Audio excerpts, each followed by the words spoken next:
Vaishali, for the invitation. And today's topic, find true love.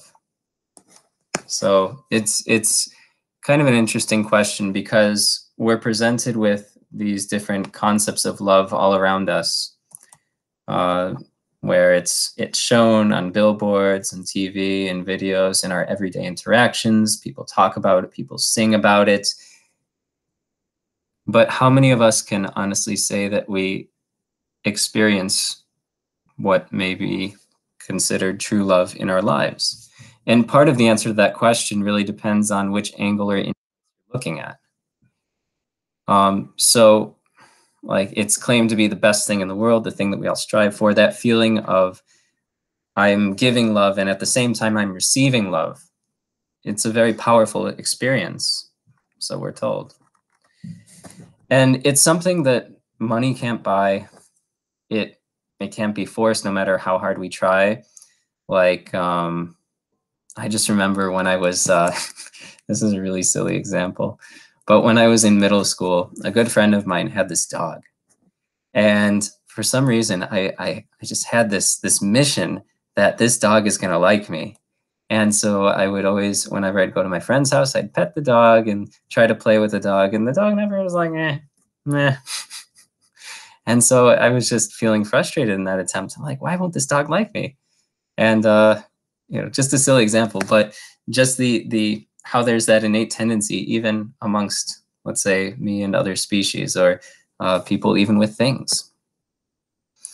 And so I wanted to first start this kind of conversation around love by sharing a video. So it's put out by Scientific American, and it takes a very, I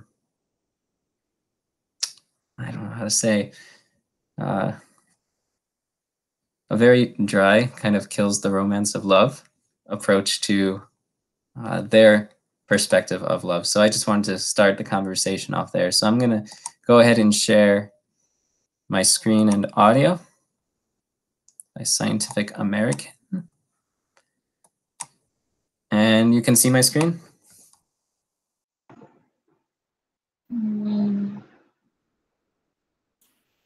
Yes. Yes. Okay. All right, so I'm going to play that. You can hear, right? Love has always been considered a matter of the heart, but romance is really in our head. Studies from the last 2 decades reveal how the brain behaves during each phase of love. When 2 people meet for the first time, their brains size each other up almost instantly. In a game of hot or not, people make up their minds in only 200 milliseconds, and they are especially quick when their response is a definitive not.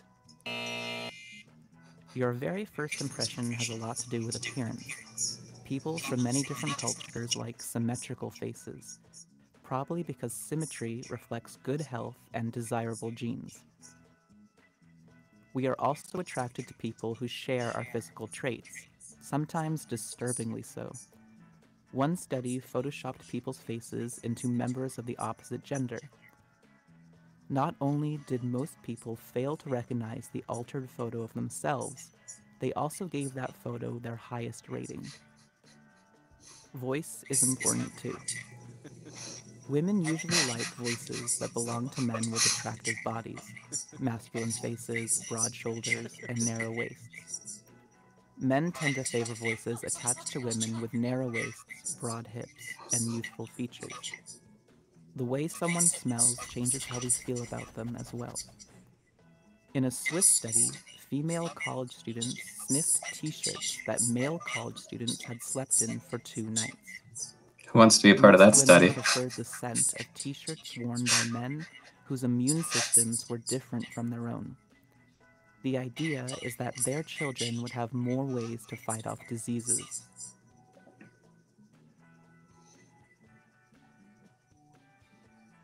When you like what you see, hear, and smell, certain chemicals begin to bubble in your brain. Spurts of dopamine and norepinephrine, chemicals that brain cells use to communicate, spark feelings of happiness and excitement. Your heart rate increases, your skin flushes, and you sweat a little. As you get to know someone, a different team of neurotransmitters and hormones starts swimming in your brain. Kissing keeps the dopamine flowing, which keeps pleasure circuits in the brain happy. But it also decreases the amount of cortisol, a stress hormone, and boosts levels of oxytocin, the love hormone. Pretty much any kind of affection, kissing, hugging, cuddling, elevates oxytocin levels. Scientists have also found that people who are in love have unusually low levels of a vital neurotransmitter called serotonin. Similarly, the brain cells of people with obsessive compulsive disorder are unusually insensitive to serotonin. In other words, love is an obsession.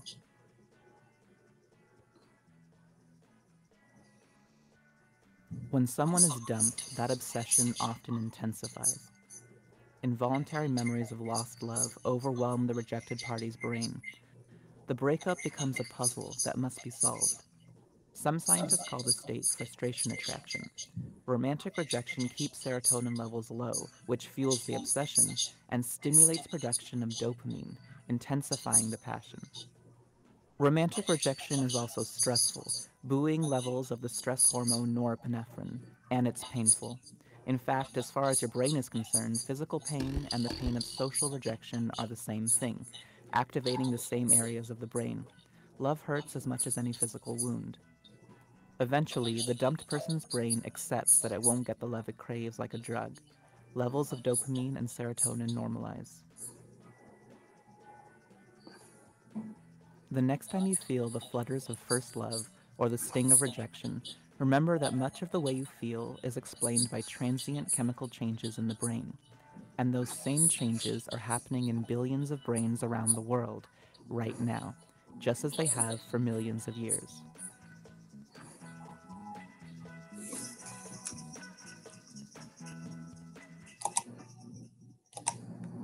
All right, so transient chemicals in the brain. That's what love is. Done. So find true love, get some chemicals. What do you think about that?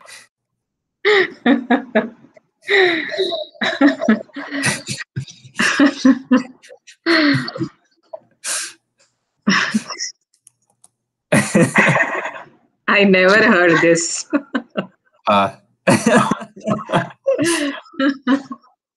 So is that love? What do you think?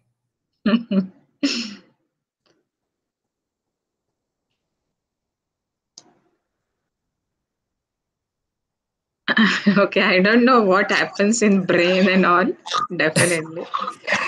But Is that love?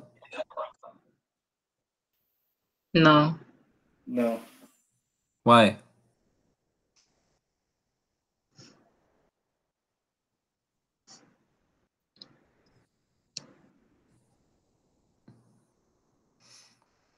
And I'm just asking because you both said, so there's some reason that you said no. And I guess you could infer that if the answer was yes, then, you know, talk over. But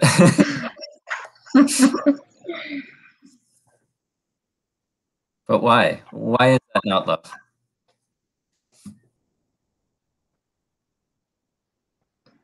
Like what is love to you? What is the basis of a loving relationship?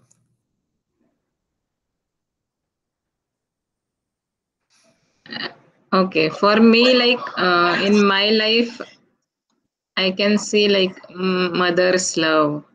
That is like Hmm. till now, it's like on the highest level, in my case, at least. Hmm. So what does that look like? Like what is that love? You can't say my mother, my dopamine levels are so Like she is all like always there for me, caring, Hmm. without any expectations. Hmm. Mm-hmm. Mm-hmm. I feel it's like always there for me, feeling. Hmm. Okay. Whatever happens, even in bad, good conditions. Hmm.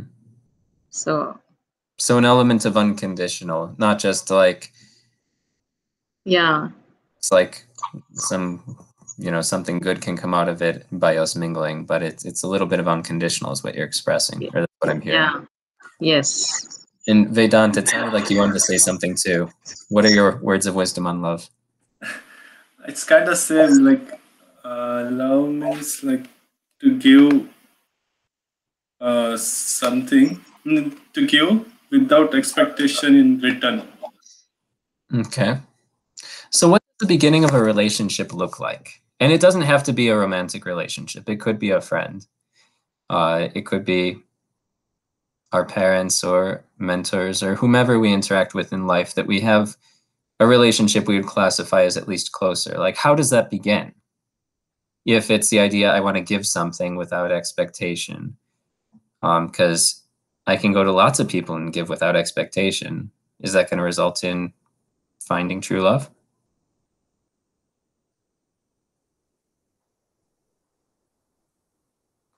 Like maybe just to take it in a more personal way, like Vedant, I'll just ask you, like, who's one of your close friends?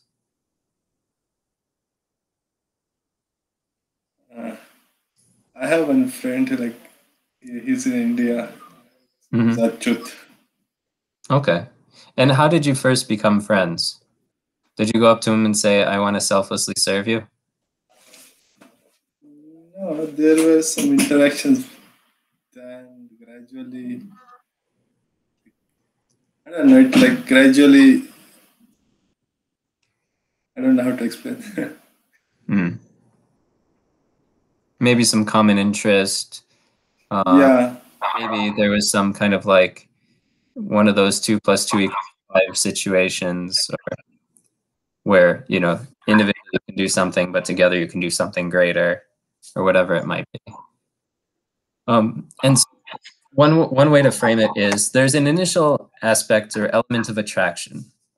So one of the ways, at least a Vedic understanding of attractive qualities, there are 6 primary realms of it, where there's strength, money, fame, austerity, intelligence, and beauty. So there's 6 areas of attractiveness, attractive qualities. So we may be very drawn to somebody who is very beautiful or very good looking or has lots of money, lots of influence. Sometimes austerity, like, wow, they can live on just that? That's amazing. Their mind is so well trained. How do they do that? They're so disciplined. Wow, I wish I could be like that. So there are these 6 categories of attraction. And so that's many times how a relationship will form, that there's a certain element of a personal gain or personal benefit from it. So what do you think of that? Starting a relationship based on these 6 primary realms of attraction, of strength, money, fame, austerity, intelligence, or beauty. Does that sound right to you in your heads? Or do you find relationships starting in ways that are not related to that? And we'll put the parent-child relationship to the side, because that's an entirely different category. But we'll just focus on relationships that we actively choose. it's kind of same what you said. Okay. Okay. All right. And so if the relationships are based on these initial points of attraction, these 6 elements, now let's say, Vaishali, someone says, I love you because you have great hair. How do you feel about that?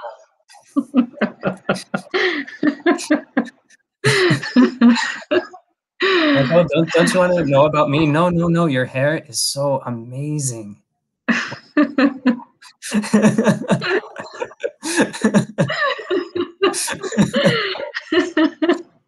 Like, how do you feel about that?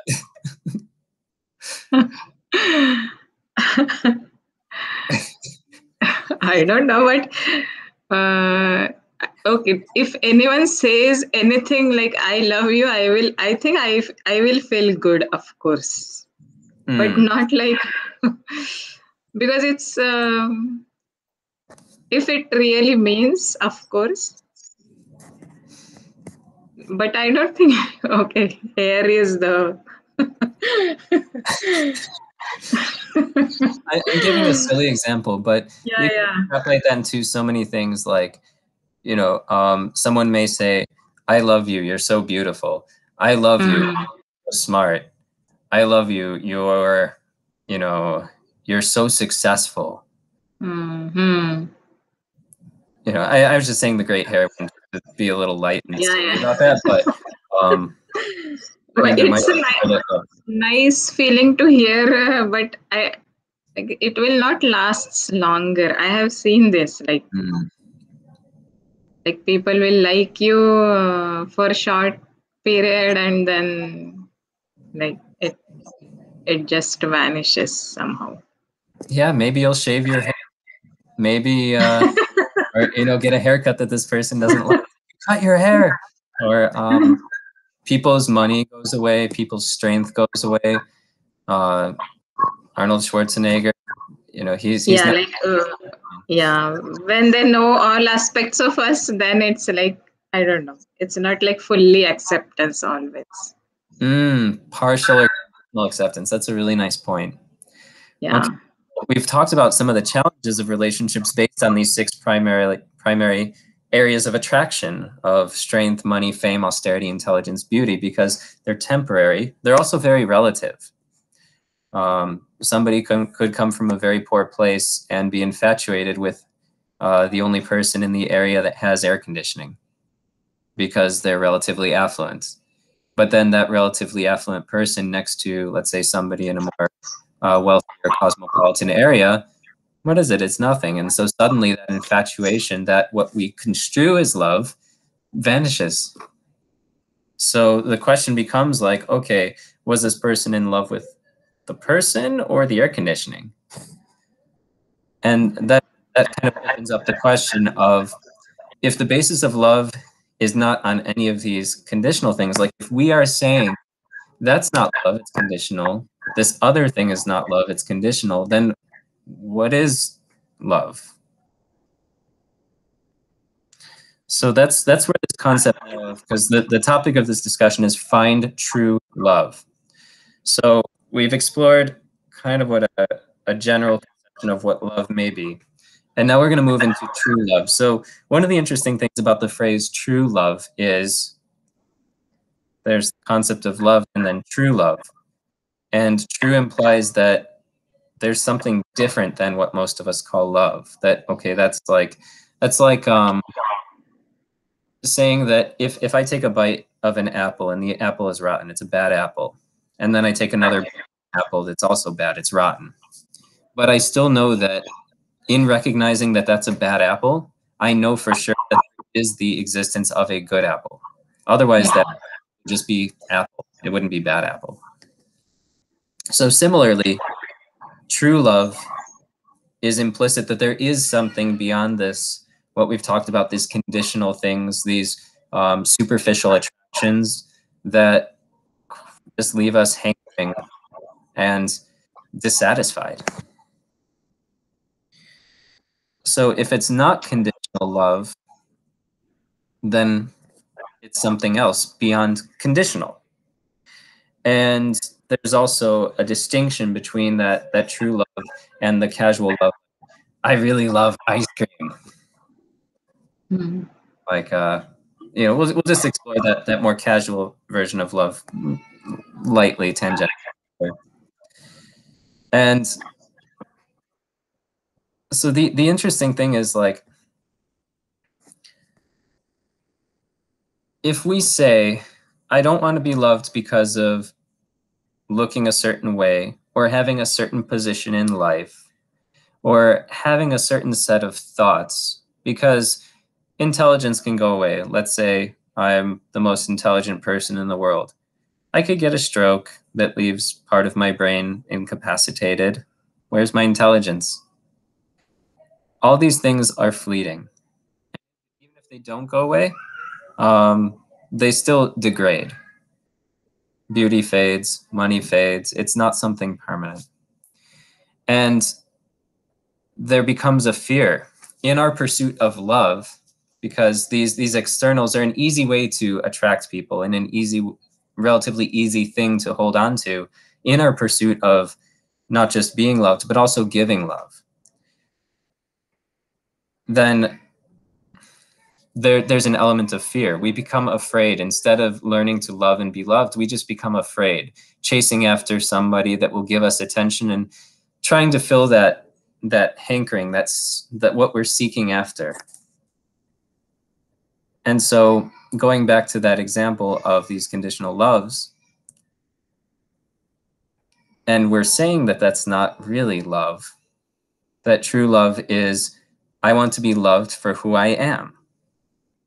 So that's an element of unconditional, was a word, I think, Vaishali, that you were using earlier. And another word that I was hearing thrown around, or another phrase, was selfless service, so performing an act of service.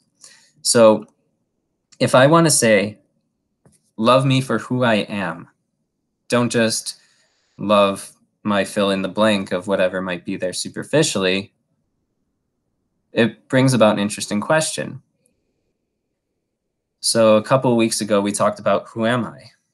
Last week, we talked about live life unfiltered, where we were confronted with the question of trying to understand who I am and live accordingly. So if we're asking other people, take me as I am, love me for who I am, but I don't know who I am, that's a problem. What do we do?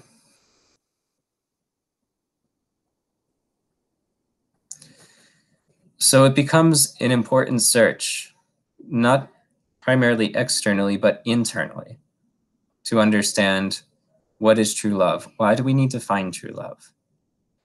I could say, well, this is just how the world works, and I'm going to make the most of it and have a great time at it. But we won't be satisfied.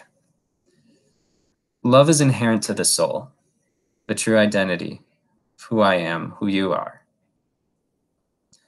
The nature of the soul, it's personal. There's relationships. I want to be able to give and express love, and I want to experience love. And the quality of the soul, these relationships, they come out through this body, through our interactions. So although I may say I love somebody because they have a lot of money or a lot of influence or are physically attractive or very intelligent or whatever it might be, I may say that. But inside of me is a soul screaming out for genuine love that's beyond that. But the only thing that I know how to interact with are these temporary things, the only thing that makes sense. And so there becomes a challenge.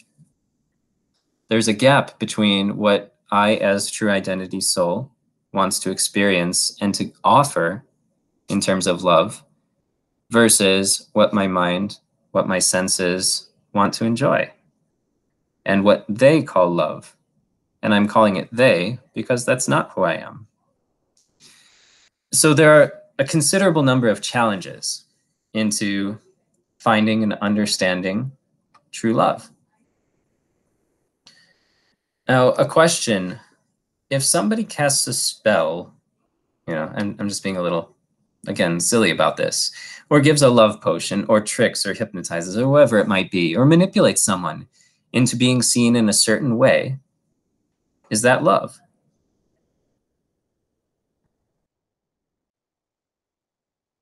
Yes or no?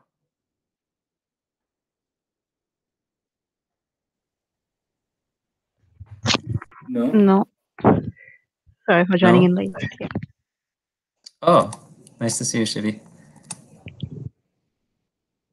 All right. No, it's not. But why is that? Like if let's say I had some special power to say, okay, I want, going back to that 7th grade dog experience, if I had some special like dog food to give to that dog, and that dog food guarantees that that dog will wag its tail every time I come in, or will let me pet it or whatever it might be, Is that love? Why?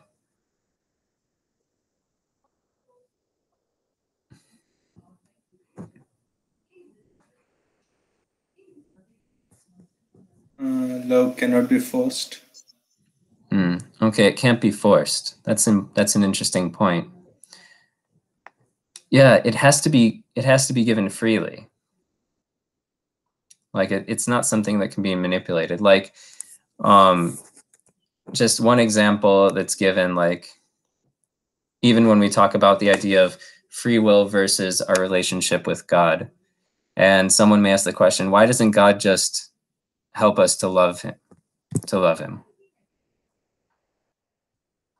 What would the answer be to that? What do you think the answer to that would be? Like just taking what we've just established.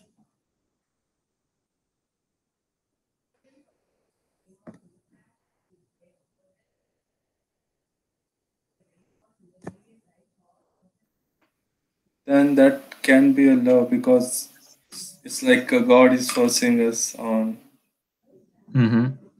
Yeah. I'm going to force you to love me. So love is always, regardless of situation, always freely given. And so we always have that opportunity to move toward or away from love. And so if love needs to be given freely, and then tying back with the previous statement of love me for who I am, but I don't know who I am. And last week when we were talking about living life unfiltered, so the filters, the modes of nature acting on us, to truly love means to do so willingly in full freedom. So one way we can kind of tie it all together in a neat package is these superficial loves. I love your money. I love your strength. I love your austerity, etc. is all influenced by those filters in life, the modes of nature that I'm primarily influenced by. And so that interferes with me as an eternal soul, its ability to express that love, to receive that love. Because if I'm always looking for love in a superficial way, and then somebody comes along and genuinely tries to interact with me in another way as, let's say, a loving soul, not seeing these 6 primary points of attraction, there's a very probable chance I would not be able to receive that kind of love, because that's just not on my radar. It's not how I understand love. So one of the big challenges in finding true love is even recognizing it when it's coming our way. And we can now bring in parents into the picture. What does a loving parent look like?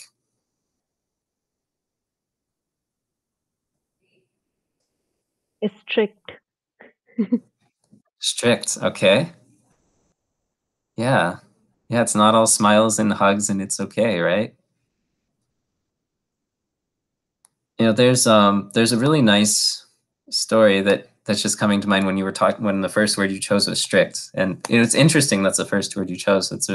That's nice. So one guru was sharing his experience. Just there's the whole idea of reincarnation and all of that I have gone through so many lifetimes. And this lifetime where I had the chance to come in contact with my guru, this is when I, meaning this person speaking, experienced true love, because for millions of lifetimes, I was just going through life, being born, getting old, dying. And this lifetime, somebody cared enough to tell me, no, stop it. Do something different. If you're constantly doing the same thing and getting the same results, try something else. And so sometimes that love means saying things aren't okay, but here's how you can become better. So just understanding that love takes on a whole variety of emotions and experiences.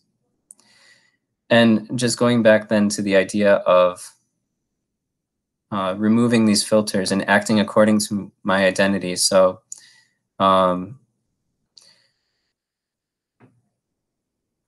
action in freedom has some meaning, but when we're not free, our so-called freedom has no value. So it's all misconstrued. It gets manipulated. And one other challenge to finding true love is how I give love. So again, this is the different filters acting, different understandings of who I am, means that how I give or express love, it may not come back to me in the way that I give it. And just as importantly, it may not even come back to me from the person I give it to. So there's a saying, the love you give pursues you, though not necessarily from the person that you gave it to. And another challenge to finding love is this kind of unwritten contract or expectation that we have in that relationship. And it even enters the realm of, well, I'll call it the sacred realm of parent-child, where sometimes parents will sincerely try to do best according to their child's nature, but there's always a tinge of, my child so-and-so, you need to study hard to become a doctor or an engineer or whatever, because it's good for you. I want to secure your future. I'm doing it for you. And then if you tell your parent, no, I actually don't want to be an engineer. Okay, I'll tell everyone that my child is dead. I'm exaggerating a little bit, but the idea is that even, let's say, the relationship of a parent and child, there are still limits in the degree of selflessness that's expressed. And so whenever we are finding disappointment in our relationships, where we sometimes experience a degree of love, either giving or receiving, if we feel disappointed, it's always a healthy check to ask myself, what are my expectations in this relationship? And why am I feeling disappointed? What am I expecting from them that I'm not getting? And is that a reasonable expectation? Is that love? Is that the dynamic of this relationship that I want to pursue? And so a lot of it is just being honest.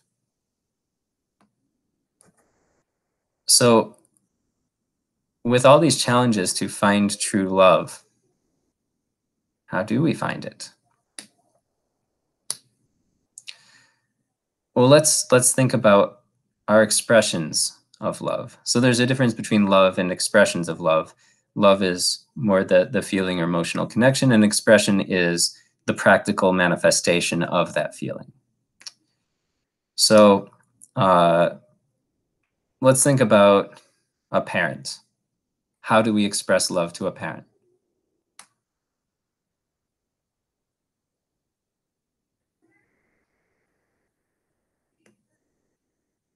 Sometimes call them, maybe? Yes, daily. Daily? Okay. How else do you express love to parents? Like asking her how she is doing, telling her what I am doing, like, because she always is worried, I think, about me. Okay. And when I am with her, then I think my mother loves to eat food variety. So I will like cook a lot for her. That is my, yeah. Okay. And then, okay, so you cook for a parent. And then what about a friend? What are some ways you express love for a friend?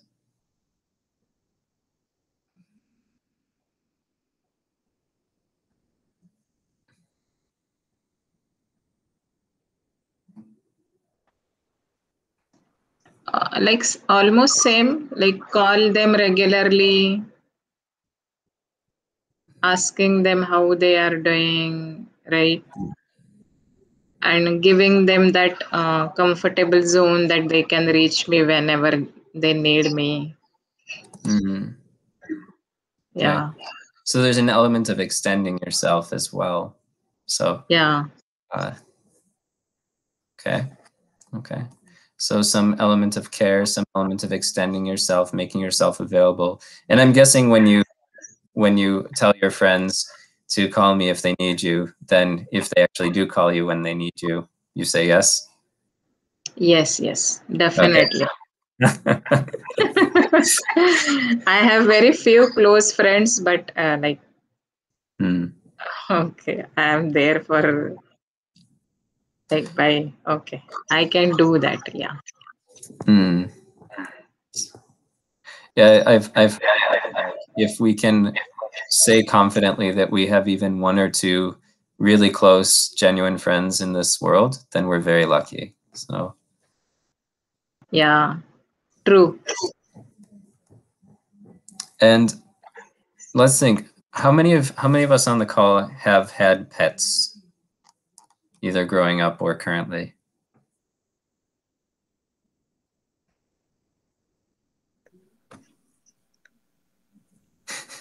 I've had a pet before. Even I had. Oh, really? Shivi, Yes. any pets? I think, does fish tank count? I mean, fish count as a pet? Yeah, that's what I had. My parents were allergic to anything with fur or feathers, so Yeah. yes. Then, yeah, of course. All right. And so how did you express love for them? Or if you absolutely detested them, that's okay too. But I'm assuming that there was some degree of love for them. Yeah, I think I do this crazy thing.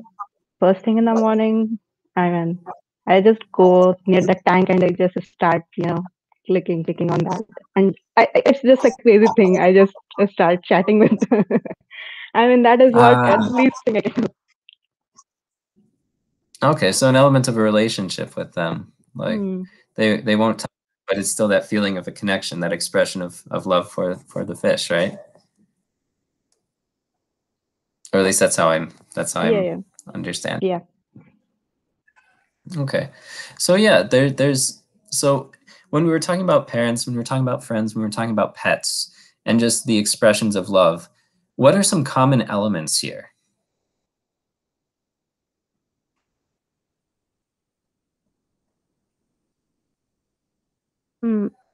Care or express? Yeah, I think it's Okay. care. Okay. Care. Yeah. Okay, so there's a genuine care or interest in their well-being. Okay. What else came out?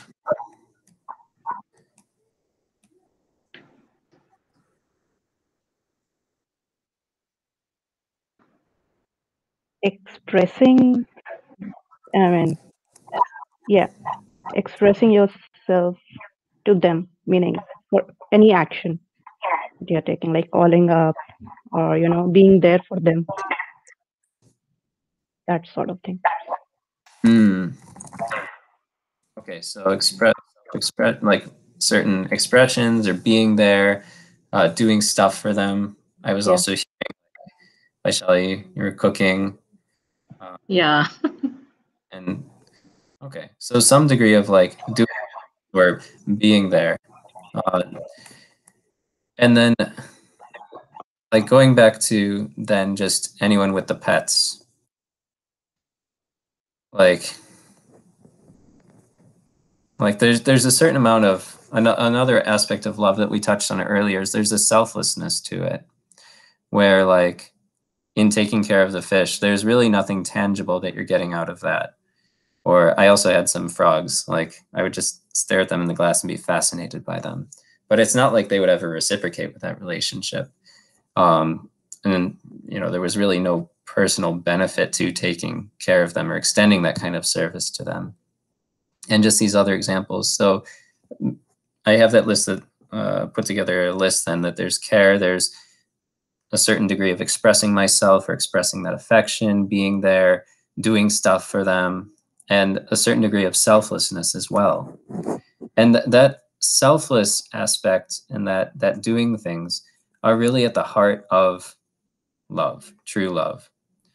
Because when it really is love, it's no longer about how can I get some pleasure out of this person or this other thing. It's more how can I maximize the well-being, the care, the ability to do things for this person. What would make them the most happy? And that becomes my singular focus. It's not something that just happens, it's a deliberate action. And that sounds wonderful, but it becomes difficult because, going back to those challenges, there's a certain expectation. And those expectations, it's a few things. One, it goes back to that mixed up sense of identity, the filters that we see things with. But it's also looking for someone outside of myself to fulfill that need. So like there's a famous, I think it was a line in a movie, at least is where I heard it, where there were these two people in love, and the phrase they used was, "You complete me." So without you, I wouldn't be a whole, satisfied person. So that starts to also enter the subtle realm of expectations. And so what I want to do is show this other short video. Some of you may have already seen it, called "The Missing Piece Meets the Big O." How many of you have seen this? Okay. Well, if none of you, it makes a fantastic watch. And it's short, it's very profound. It's a book by Shel Silverstein. And let me know when you can see my screen. Okay. Yes. The Missing Piece. You can hear it too, right? Big O by Shel Yes. Silverstein. Okay.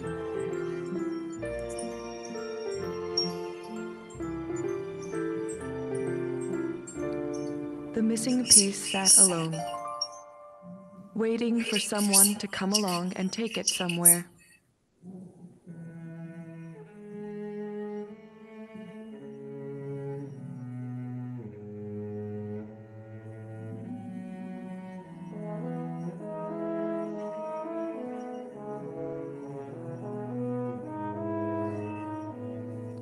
Some fit, but could not roll.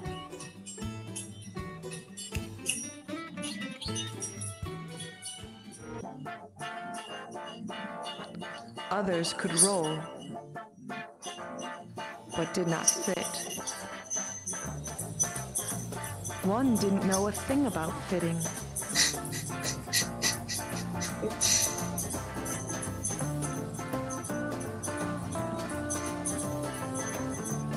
And another didn't know a thing about anything.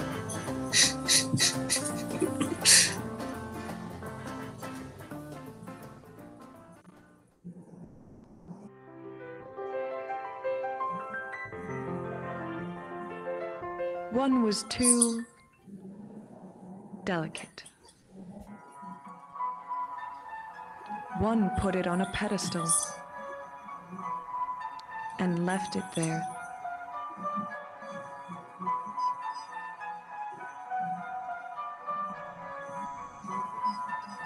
Some had too many pieces missing.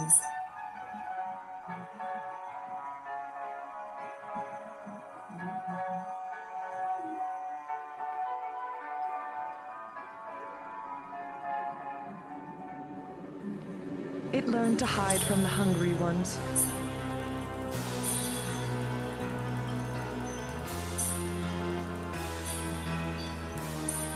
Others rolled right by without noticing. It tried to make itself more attractive. It didn't help. It tried being flashy.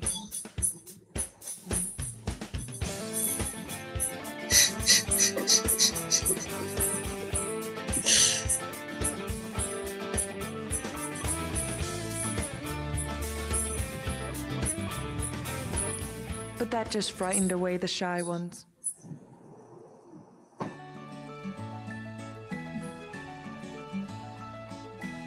At last, one came along that fit just right.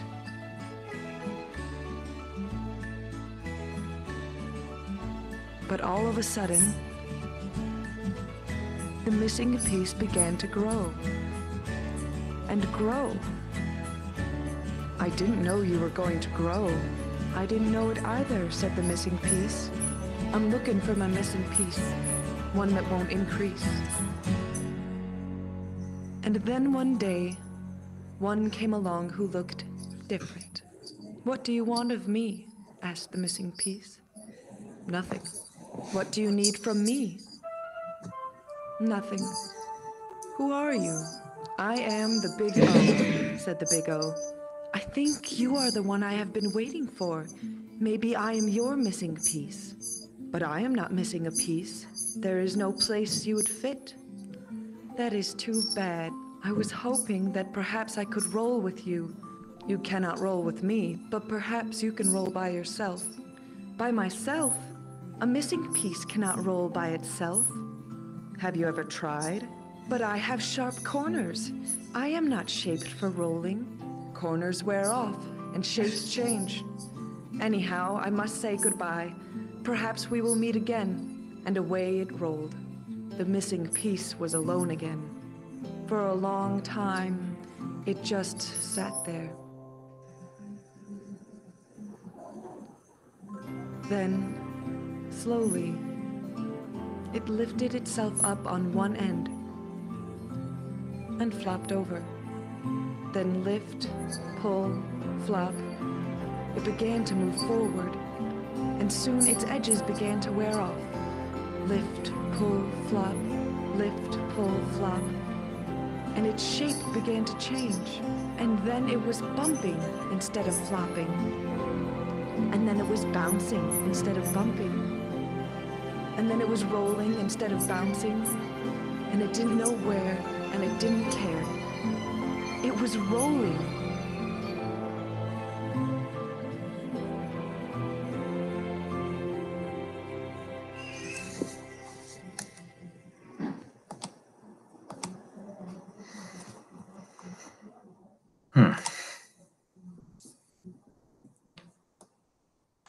What do you think about that?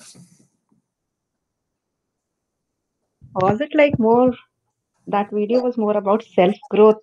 I mean, there is someone to show you the path, and yeah, you can actually. I thought it was more of the self-growth than, sort of love thing or missing piece. Okay. Yeah. Yeah. There's definitely a strong theme and element to that there. What do you think, Akhilesh?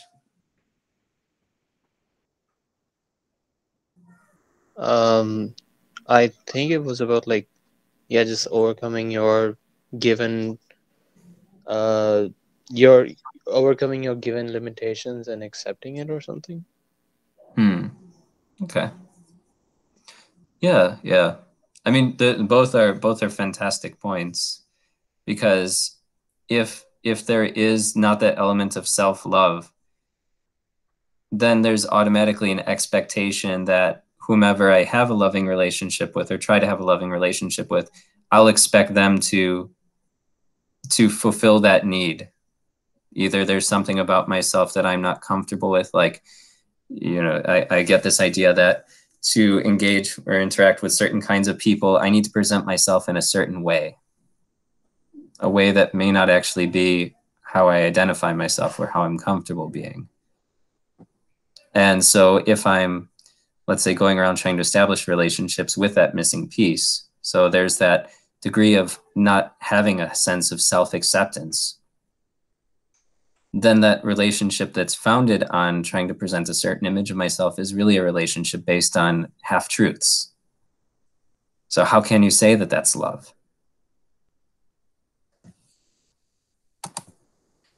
And so there's some recommendations, because it's not that I'm looking for someone to fix me. It's that I need to go within myself, become free of those different coverings, those false identities. And so one way that it's put is there's this text called the Shikshashtakam, and there's a phrase, Cheto Darpana Marjanam, removing, cleansing, cleaning the mirror of the mind. And this is where practices like meditation can start to come, so that we can start to connect with our true identity. And so we can talk about meditation practices in future sessions, but that becomes crucial to our ability to find true love, and not only find it, but also accept it and learn it and give it. And another aspect of this concept of finding true love is something we talked about earlier, which is the nature of service. So selfless, loving service. It's not enough to tell someone, I love you, whether it's as a boyfriend or girlfriend, husband, wife, parent, child, friend, whatever it may be, but there needs to be some practical manifestation of it. And so there's a 16th century scholar and saint named Rupa Goswami, and he has a book called the Upadeshamrita.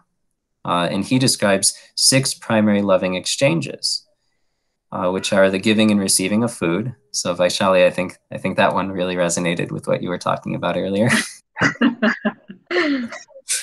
There's also the giving and receiving of gifts, and the revealing of my mind in confidence, or receiving advice in confidence. So these opportunities really to open up the heart, be able to connect and understand others as they are, not from a sense of I want to gain something, but just having a genuine exchange where I'm comfortable with who I am, and I am allowing myself to form a connection with this other person who ideally is also in a similar mindset. So it becomes also very tricky when we're talking about these 6 exchanges of love, because there's then a certain kind of vulnerability or risk even that happens when we, let's say, reveal what's on our mind or what's deep within our heart to others that maybe we'd never crossed that bridge before. Like, let's just take a moment to think about some deep relationship experiences that we've had.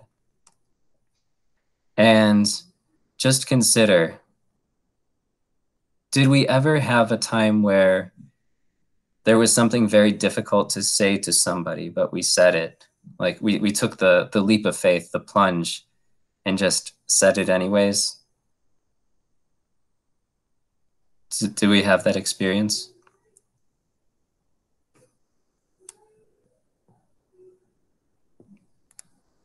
Mm-hmm. And that becomes, it's a risk, but it allows us to really start to go to a more genuine platform of that relationship.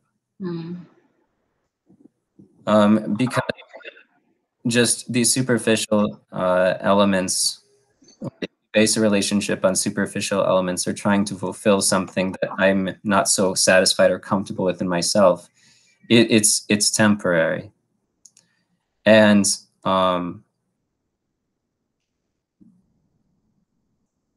so we just need to be cautious, but at the same time, and we can explore the dynamics of these relationships more. I realize this was kind of a very large topic just to go through.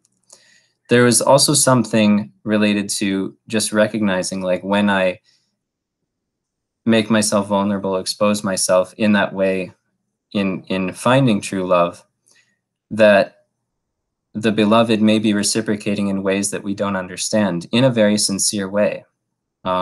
Just really quick, there's this concept of 5 love languages by Gary Chapman. It's a book, and in it he talks about the ways that people would express love through words of affirmation, physical touch, gifts, quality time, or acts of service. And everyone has different mixes or preferences of that, of how we want to express love.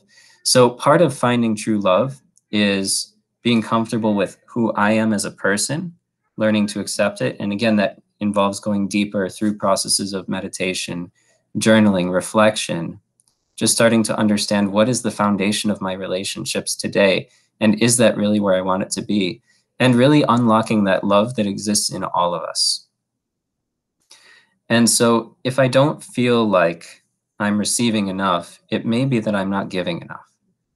And that's one way that those 6 loving exchanges by Rupa Goswami, of giving and receiving food with others, or giving and receiving gifts, revealing our minds, our hearts, and receiving advice and confidence, that's where that can come into play, of finding true love by making an effort to maybe take that leap outside of our comfort zone in the hopes of aligning our natural nature of being in loving relationships. It's also understanding how I want to be loved, understanding that the beloved may not want to be loved in the same way that I want to and expect to be loved. And so when we're going inside, so trying to love from the level of the soul, to awaken that innate natural love, it's like a well that's connected to a deep underground river. It's never going to run dry.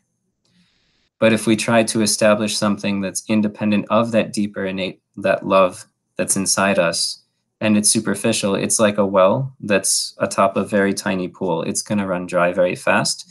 And we're just going to think there's no such thing as love because we never really gave it a fair chance. And so just one kind of tool that I wanted to share. We don't have time to go through it, but if you're all interested, it's an online kind of quiz thing, but it's really nice. It's at 5lovelanguages.com, and it's just a fun thing to understand just through a series of comparative questions what your primary love language mix is. So very curious to see what your experiences are with it, and it might be something fun as well if you see value in it to share with your friends and family. You might get some really good insights because how you express love and how they receive love may be very different, and that could do wonders as well to improve the relationships or heighten the relationships of those that you value around you. So give it a try. Apologies for the rush at the end, but are there any closing thoughts or anything you want to discuss? Because I realize we're at time and I want to be respectful of that.